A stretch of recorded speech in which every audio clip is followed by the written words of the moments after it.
आज आपण झणझणीत व अस्सल पारंपरिक पद्धतीने शेवग्याचा रस्सा करणार आहे की जो एकदम चटपटीत असा आहे आणि तो देखील खलबत्त्यामध्ये आपण मसाला तयार करून असा हा रस्सा करणार आहे। एकदा जर तुम्ही अशा प्रकारे मसाला तयार करून जर ही शेवग्याची भाजी केली तर तुम्हाला खूप आवडेल। न आवडणारे देखील माणसं म्हणतील की किती छान झाली आहे। तुम्ही बघू शकताय कसली सुंदर आणि किती छान असा कट आलाय, चवीलाही अप्रतिम लागते। तर इथं मी काय केले, भरपूर अशी कोथिंबीर, लसूण, थोडंसं आलं व एक विशेष म्हणजे याच्यात कच्चे शेंगदाणे वापरायचे, अजिबात भाजलेले शेंगदाणे वापरायचे नाहीत। याच्याने काय होतं, तुमच्या भाजीला चव खूप छान येते व भाजी छान अशी तेलकट होते। भाजलेल्या शेंगदाण्यामुळे त्यातील तेलाचे प्रमाण कमी होते व अशी म्हणजे वेगळीच त्याची चव लागते।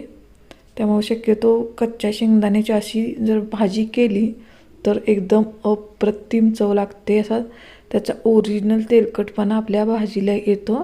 आता हे छान असं मी एकदम स्मूथ असं भाजून घेते, चेचून घेते। तुम्ही बघू शकता किती बारीक असं मी हे चेचलं आहे।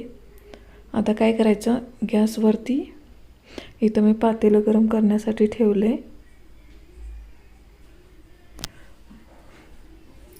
आता त्याच्यामध्ये जिरा मोहरी टाकल्यानंतर आपण जे वाटण तयार केलं आहे ते टाकून घेऊया। आपण जे वाटण तयार केले ते टाकून घेतलं का ते पण छान आपल्याला तेल सुटेपर्यंत भाजून घ्यायचं आहे। आपण हे खलबत्त्यात चेचल्यामुळे लगेचच भाजलं जातं, याला अजिबात वेळ लागत नाही। तुम्ही बघू शकता लगेचच याला तेल सुटले।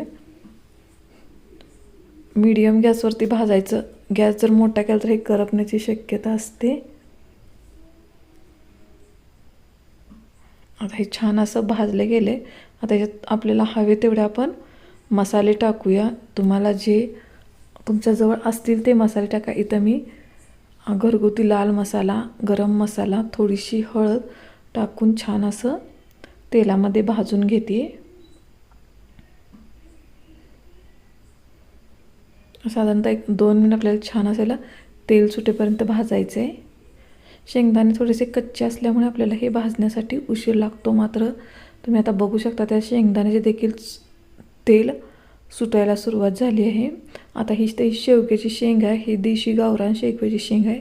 मी अशा प्रकारे ही चिरून घेतली आहे व स्वच्छ पाण्यात ह्याला धुवून घेतली आहे। आता आपला मसाला देखील छान असा भाजला गेला आहे।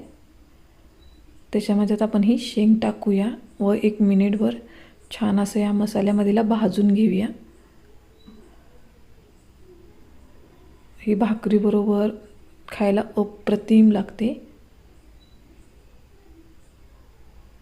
तुम्ही बघू शकता छान अशी तर भाजली गेले। आता याच्यात तुम्हाला हवं तेवढं याच्यात गरम पाणी ओता, गार पाणी ओतू नका, गरम पाण्यानंच चव कायम छान राहते।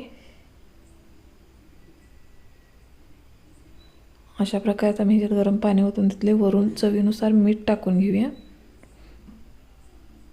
व साधारणतः एक कमीत कमी 10 ते 15 मिनटं व जास्तीत जास्त अर्ध्या तासाला मीडियम गॅसवरती शिजवून घेऊया। तुम्ही बघू शकता एक अर्ध्या तासात आपली शेंग किती छान शिजली आहे। रस्स्याला कलरही किती छान आला आहे। ह्याची चव अप्रतिम लागते। तुम्हाला जर माझ्या या रेसिपी आवडत असतील तर माझ्या चॅनलला तुम्ही लाईक करा, शेअर करा आणि सबस्क्राईब करा। धन्यवाद।